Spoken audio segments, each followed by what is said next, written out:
Just because RFK Jr. is destroying the medical community in this country like it's a baby chick in his blender doesn't mean scientific progress is being paused in other countries. In fact, in Europe, it's flourishing like a teeny worm with a big brain in front of it. Which is why I finally have some good choice words for a story out of the Netherlands that made me say, why didn't I think of that? What am I talking about? Well, there are 2 young female engineers in the Netherlands who are rethinking the way we think about the speculum. Enter, no pun intended, the lilium. Their newly developed speculum that replaces the cold, hard metal speculum that was originally designed by an American doctor who tested it on non-consenting enslaved people with a pliable plastic tampon-esque speculum that opens up like a flower. It's genius. Every woman who has ever been taken to a gynecologist knows instantly the speculum feeling as soon as you mention the word. I'm thinking about it right now. Many women avoid scheduling their gynecological exams because they don't like the feeling of the speculum or have had traumatic experiences that it reminds them of. But these routine appointments are crucial to maintaining women's health, and this new device might help more women find their way back to the doctor. If only they could also develop a paper gown that's a little more breathable.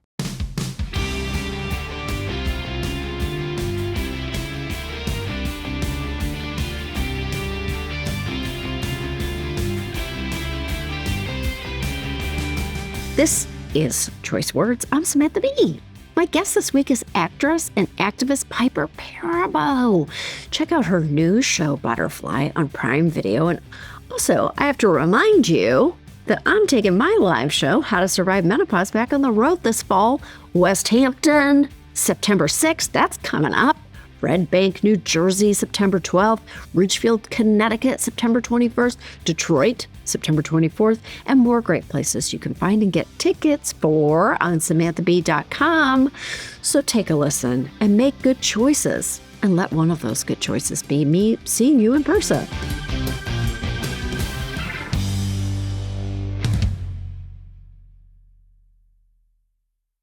Oh my God, it's so nice to meet you. It's nice to meet you. I'm such a fan. It's like so cool to see you. It's so cool to see you. I'm such a fan. Right back at you. I feel like you've just like been, can I tell you something? When I started watching Yellowstone, which I loved, and you graced the screen and I didn't know you were coming, I was like, oh my God. it really was a thrill. So it's like very exciting to meet you. And it's weird because I feel like we both live in New York City, but I don't. I said that to somebody this morning. I was like, I don't think I've ever met you. I literally called friends of mine who were like journalists and political people and like smart women. And I was like, was she at this? Was she at this? We've never met. It's very strange. And also, I don't know, are you still involved in Jack's wife, Frida? Yeah, but you go there? Yes, so many times. Oh my God, which one do you go to? Maybe you shouldn't say other thing, but I know, downtown. That's the one I go to. That's the one I go to. We've probably been there at the literal exact same I'm going to time. start wearing my glasses when I go so I can see if you're there. All right. Oh, you know what? That's probably my problem too. I can't see a goddamn thing. I can see close up, but far away, I don't know what's going on. Oh, that's great. I can't see close up. I can see far away. That's great. Oh, we're opposites. Okay, well, together we'll be able to read the menus and drive down the street. I'm so excited for your new project. It's called Butterfly. And you're doing so much press for it today. So I'm going to be very mindful of your time. But we're both pretty darn political people. And I know it. I know it. This show is called Choice Words. And my first question is, do we still have any choices? Are there...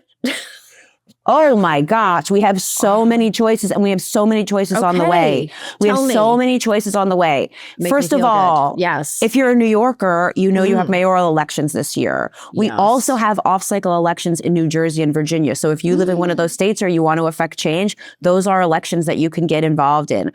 Very importantly, we have the midterms coming. And let's not wait until 4 weeks before November 2026 to try and figure out how we're going to retake this Congress. Let's start thinking right now. If you have a super smart friend who should be running for office, you go and talk to them about that right now. And not just Congress, all the way down the ballot. This is how we really make change. We hold the line, we hold people accountable, and we make sure that our elected officials are representing us, not themselves. Isn't it incredible how many people run unopposed? Because people just aren't throwing their name into the ring. It's incredibly frustrating. Can I tell you, there's a group called Can't Win Victory Fund, and they run Democratic candidates in districts where a Republican is running unopposed, just so there is a real conversation and real choice on the issues. They know they can't win. They're going in so that the issues are being discussed and voters have a choice. Are you closely following the Texas gerrymandering? Did the whole Democratic legislature leave the state? I was like, wait a minute, is this sustainable? Yeah, I know. So what's the plan? I'm not sure what the plan is. I'm trying to figure out what the plan is, but I know they all got on a charter flight on Sunday night and they're gone. I don't know where they went. Maybe they're circling. I'm not sure. Maybe they're circling the Oklahoma airport. I was like, so how long do we hold no quorum, and how? I don't know. Each state legislature works differently. Yeah. And so I understand if there's no quorum in the legislature, then they can't move forward on redrawing the maps. But that feels like a temporary solution. And I'm glad that we're focused on it. You know what I mean? I don't know that Newsom regendermandering California is the right way to handle the problem, but let's start talking about it so that we're all aware that people are trying to rig things. And that, it's like when you take a big swing like that, when you do something like that, I mean, what's good for the goose is good for the gander, but then you get into like an escalating, like a tornado. It's a shouting match. It's just a shouting match of really, I think, pretty illegitimate acts that aren't going to progress us, actually. I agree. It's kind of a doom cycle, but how can you let it go unchecked? You can't. We're in a very difficult moment. And I'm proud of the Dems in the Texas state legislature for making this, putting this together. And here we are talking about it. Yeah, I know. I feel like we can't ever take the foot off the pedal, actually. It's exhausting. And I think that's part of it, is they want to exhaust voters so that they just are too tired to pay attention. And we can't let that happen. I actually felt that people were very exhausted maybe in the spring when it felt like this presidency would be kind of endless. But I do think that the dust is settling a little bit and people are going, hold on, wait, we're approaching midterms now. Now we're at a point where we actually, should we? There's actionable things to do. We could enjoy our ice cream cones probably till the end of August. And then let's get to work. And then it's like so much work. Do you? All right. Speaking of choices, are you a good decision maker in your own life? And when it comes to personal choice, are you just the most organized decision maker?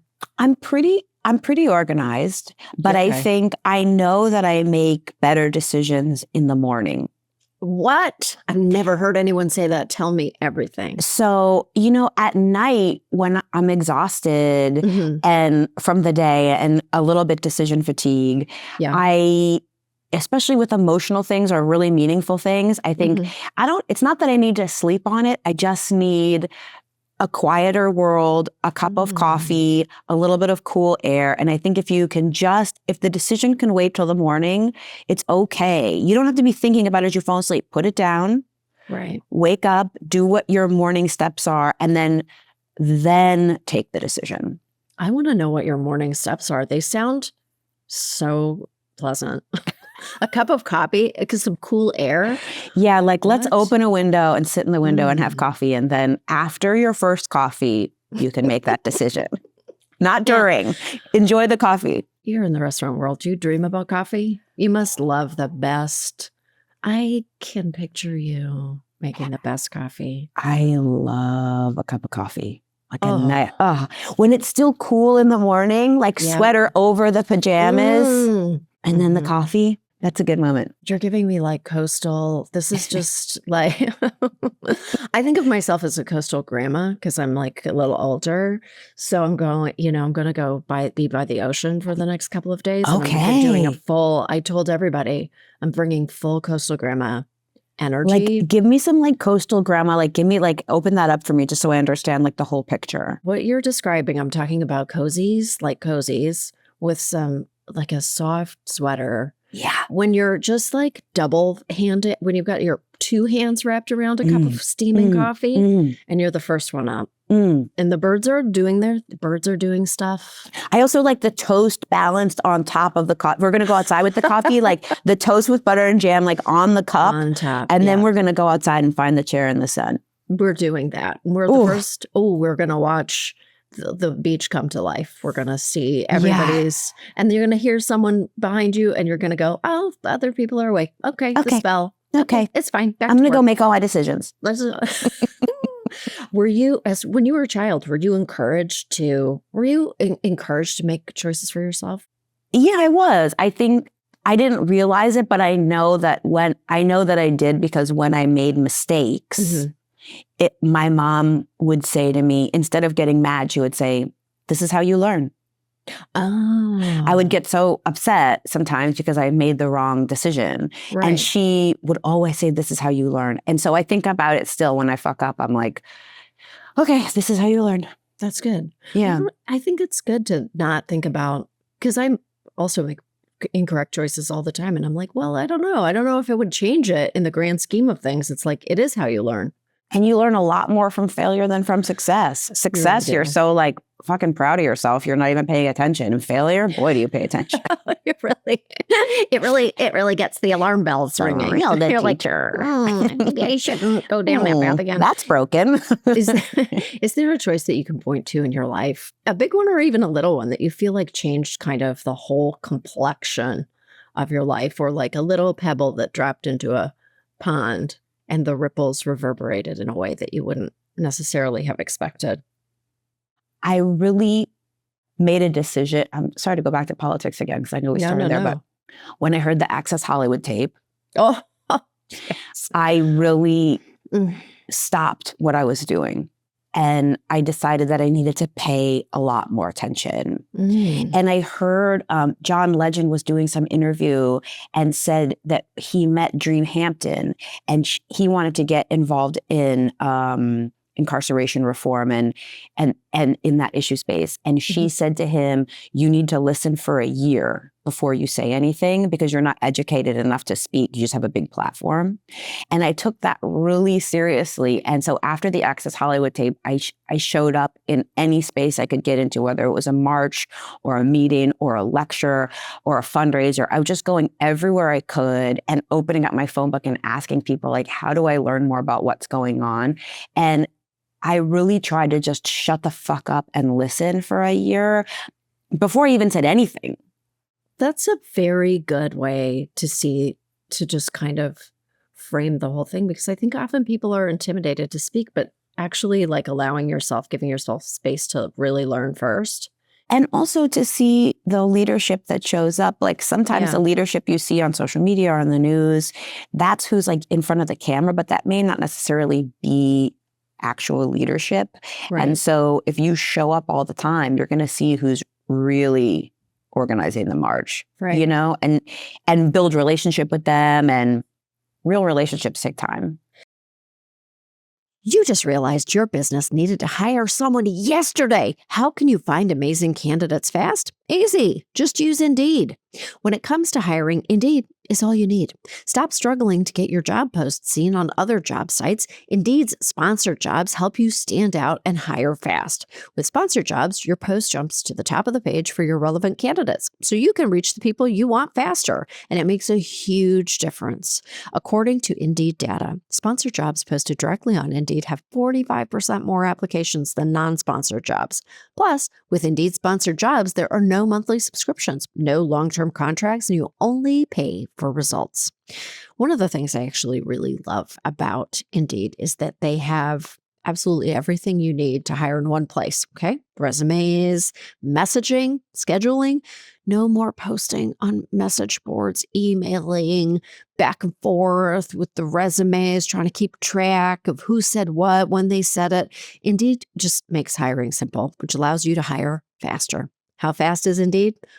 In the minute I've been talking to you, 23 hires were made on Indeed, according to Indeed data worldwide. There's no need to wait any longer. Speed up your hiring right now with Indeed. And listeners of this show will get a $75 sponsored job credit to get your jobs more visibility at Indeed.com/SamB. Just go to Indeed.com/SamB right now and support our show by saying you heard about Indeed on this podcast. Indeed.com/SamB. Terms and conditions apply. Hiring. Indeed is all you need. You've talked a lot, and you do talk a lot about civil disobedience, and you you live that experience. You've been arrested multiple times. It's still early. I mean, it's horribly early in this administration, and we've seen some larger protests, which I'm sure we've all been to. But do you feel like we're meeting the moment?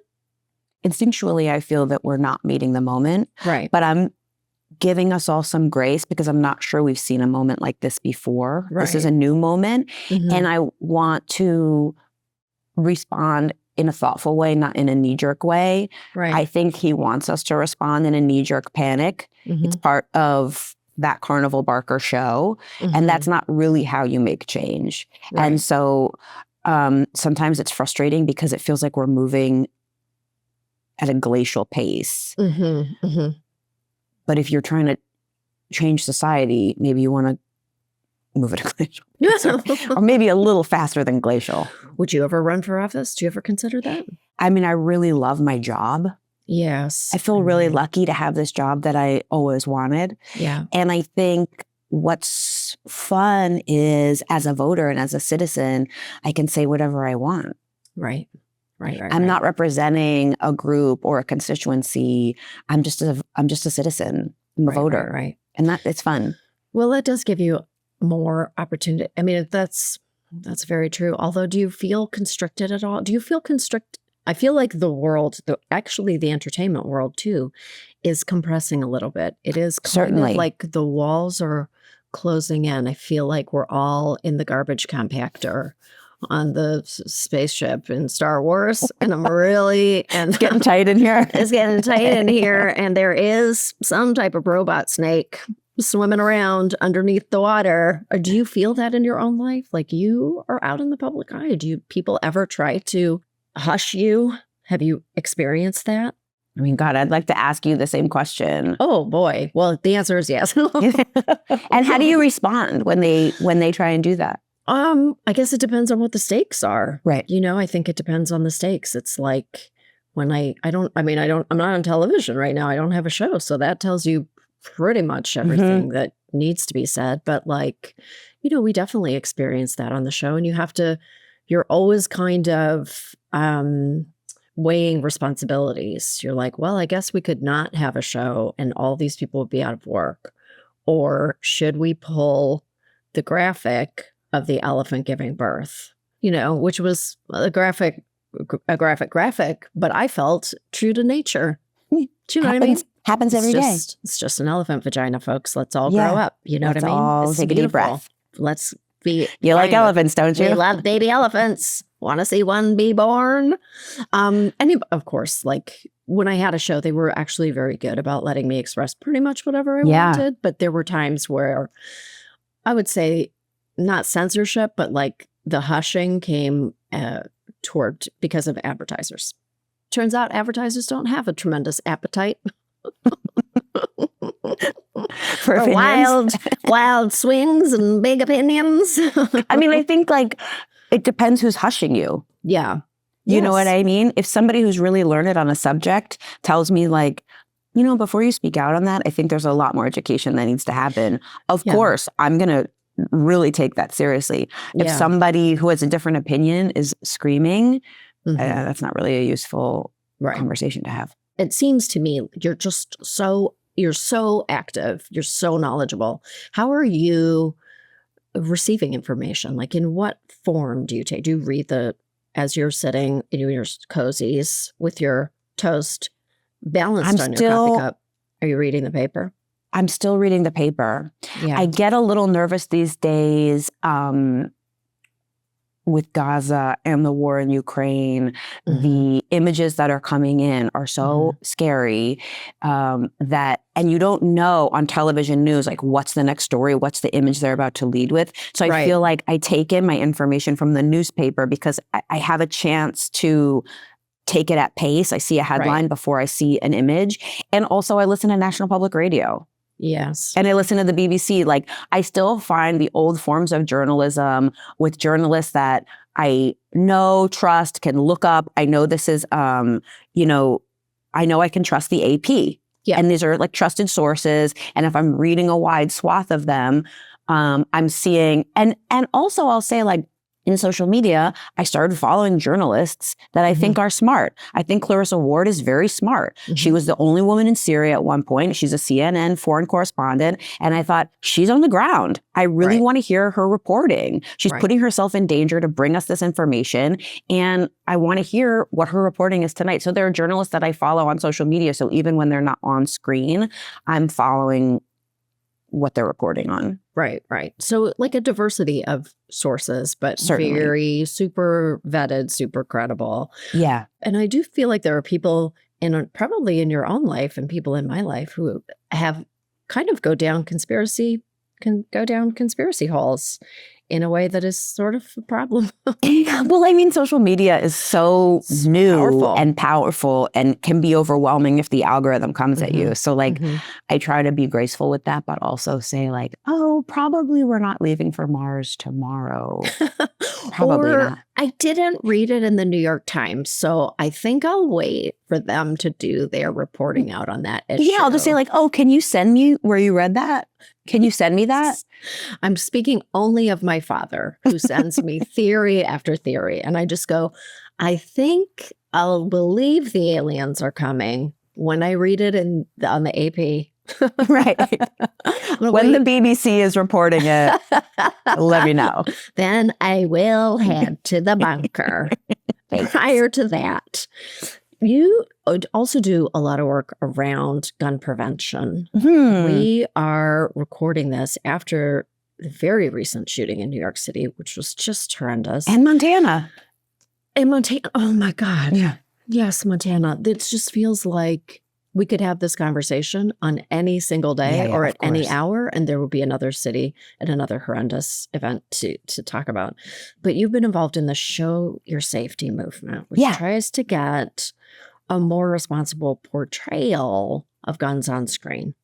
And I did something on that subject too, which I was really proud of, because I think it's like, it behooves the arts community.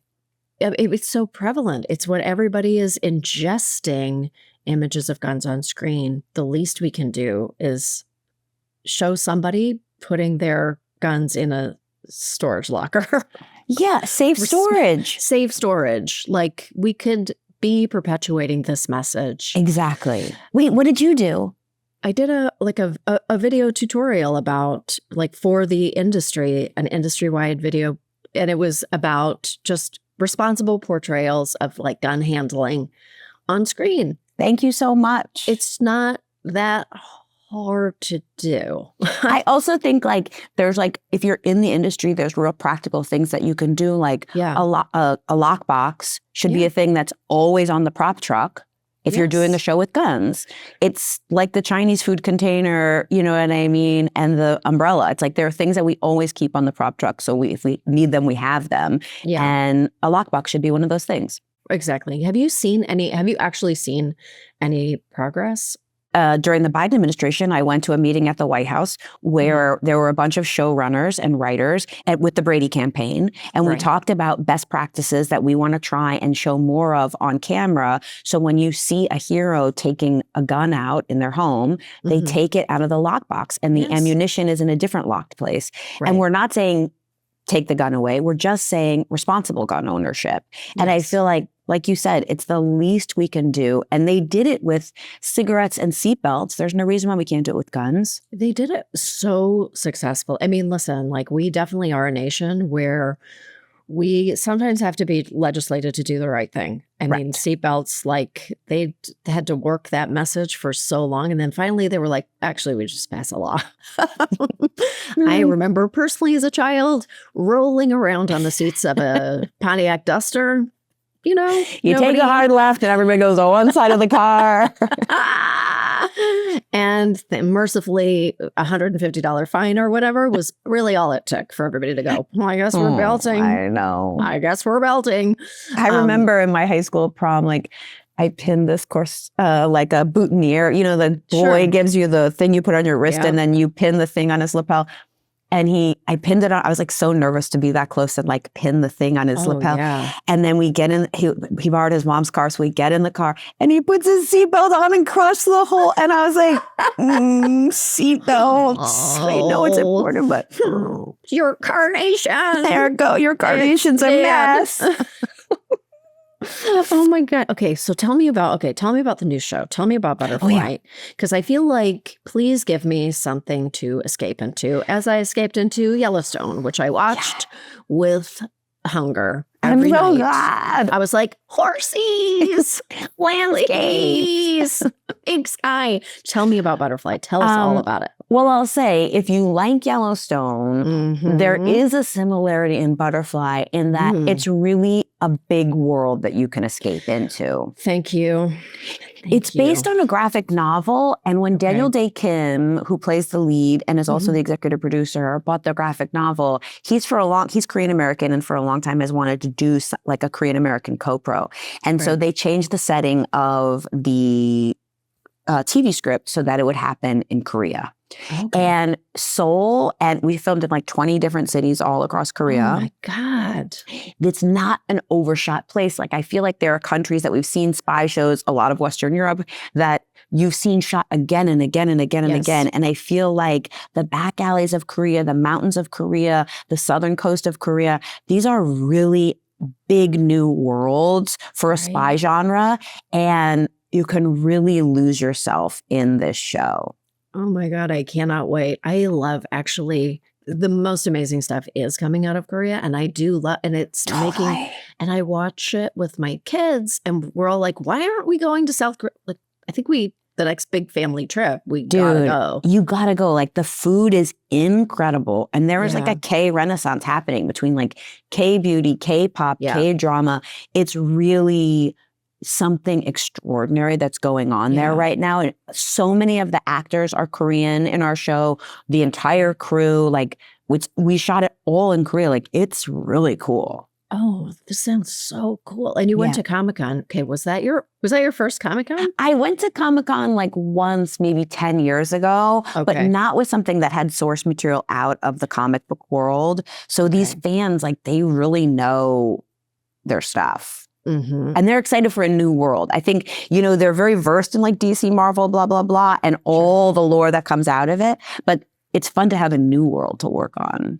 I like that you're saying new worlds, because I feel like that is, for me, what I always say about shows that I love is that it showed me a world. It took me to a world. It takes my hand. I love a show that takes my hand and takes me to a place I've never been before. Yellowstone was that way to me. I was not familiar with the ranchers of Western Montana, and spending so much time in Western Montana, just the deep, vast beauty of that place is awesome. It's otherworldly. Yeah. And I agree with you. That is what I loved about the show, was taking me to a world that I knew nothing about. And I didn't really, I'm not saying that I'm sitting here going, now I understand cowboy culture, but I didn't understand. It's fun to be introduced. About it. Yeah, it was a great introduction. Yeah. A great introduction to music that I would never normally have listened to. I totally started listening to so many, Lainey Wilson, who was on Yellowstone. I didn't know who Lainey Wilson was. I'm a huge Lainey Wilson fan now. And Taylor Sheridan, who writes Yellowstone, he is a cowboy. He is a cattle rancher. It's authentic. I think that's the other thing too, that now in television, they really want authentic worlds. Right. Right. And so you are taken to Korea, to Western Montana by people who know the world. And so you're taken into like, it's not just a world, but like a culture. And that's so interesting to me. Yeah. Yeah. It's needed because that I think is so much, it's just a better watching experience to be like, oh, well, like, okay, well, I'm intrigued. Like, it's like what you were saying about learning. You're just always have to be learning. So you play a villain, which is exciting. So fun. God, tell me about that. Is that so fun? I was so glad to get to be the bad guy. I feel like I play a lot of good guys. Yeah. And when you're really the boss of the villain side, they bring the car around. You know what I mean?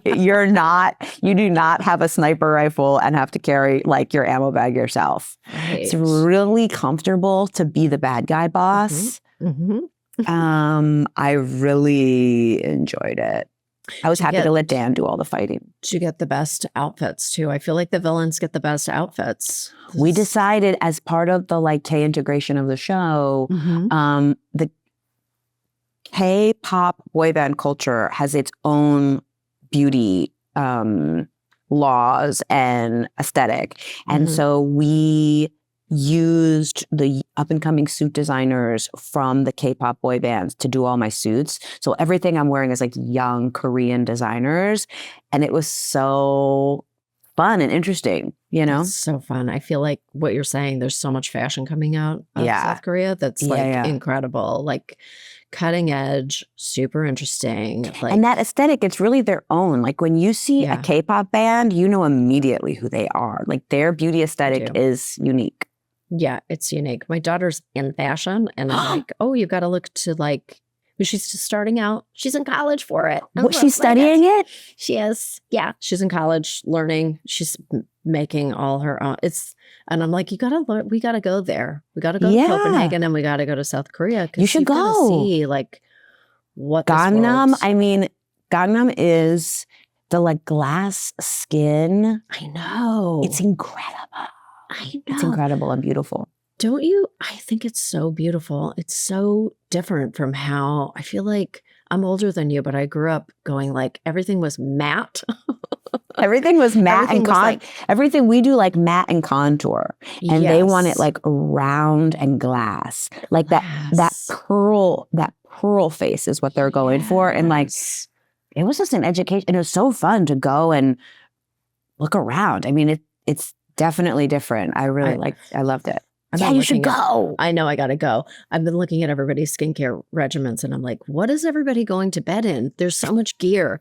Everybody's like ribboning their face and putting. I can't go to bed with all that stuff on. I can't. I'm too old for that. I'm just going to like put on my gym jams and like. No. That's not for me either. But I'm like, I appreciate that you're all slugging every single night with your wet faces. I'm like, nobody is getting it on at night anymore at all. It's not going to be so easy to have sex if you're like covered in like slugs and bonnets. And like, what do your pillowcases look like? Dear God, that's an everyday walk. You're shouting that out every day. But God bless you. I'm sure your skin looks incredible. I cannot believe it is the 25th anniversary of Coyote Ugly. What in the world? Where does the time go? What in the hell? Are we getting a reboot?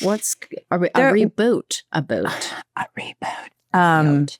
A re-stiletto. There's like some discussion happening. Is there? I don't want to get anybody in trouble, especially me. But don't get in trouble. People are discussing our. I think that should happen. I feel like that should happen. I feel like it would be fun. It would be really fun. It's a fun move. It's like by the way, and we all need a little bit of fun. We need fun. We must have it because fun is critical. In order to do the hard work, which obviously so much hard work needs to happen, you also have to have fun and spirit in your life to feed those other. Joy is a critical part of the movement. Joy is a critical part. Okay, well, how are you having fun? How do you how do you? Can I say, this is going to sound so hokey, but it's honestly true. I have friends who live upstate who have a pond. Yeah. And yesterday, I swam in the pond. And my friend, like we got up in the morning, I spent the night at their house upstate. Yeah. And we were making coffee, critical. Critical. And she was like, go put your swimsuit on. And after the coffee, we ran down the hill, ran off the dock, and like jumped into a pond. And it just felt real good. It's not that deep. So like it's very warm this late in the summer. And just like to swim with your friend in the morning, that's really fun. That is really fun. And it's fun, like, as a grown-up to go run and jump off a dock and, like, scream and squeal and, like, jump into the water. Yeah. I think it's just good for your spirit. It was good for my spirit. That sounds so fun. It cools your core body temperature. Big time. Gets you set. It's good for your skin. Good for your skin. You are physically slugging. Literally slugging. Literally, there's slime on you. I feel the same way. Like, when I ride a bike sometimes, I'm like, oh, I feel like a kid. Yeah, you remember that feeling of like the asphalt and like the ice cream and the bike. And it's like, oh yeah, summer. Yeah, wear your bathing suit to the beach with a long pair of tube socks and runners. And that's your outfit all day. Yeah, and like fall asleep on your towel after you swam for a while in the sun. Like it does feel good.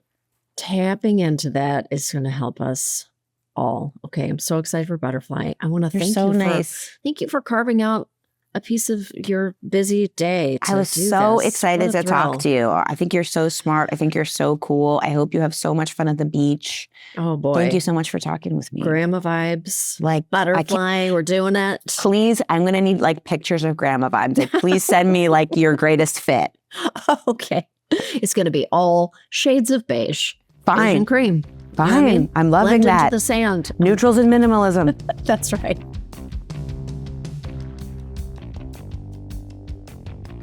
That was Piper Perabo, and I had no choice but to look up one thing. We were talking about decision-making, and she said something no guest has ever told me before. She makes her best decisions first thing in the morning. So I looked it up, and it turns out most scientists agree. There actually is, statistically speaking, a best time to make decisions, and it's the morning. As the day goes on, you have more and more decisions fatigue. Piper is not only an amazing actress, she's also a scientist. Thanks for joining us. I'm Samantha Bee, and we will see you next week for some more Choice Words.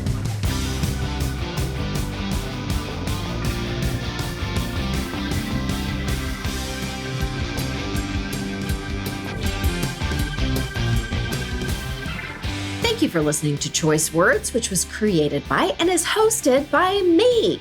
The show is produced by Tzvia Baron-Reinstein with editing and additional producing by Josh Richmond. We're distributed by Lemonada Media, and you can find me at RealSamB on X and Instagram. Follow Choice Words wherever you get your podcasts or listen ad-free on Amazon Music with your Prime membership.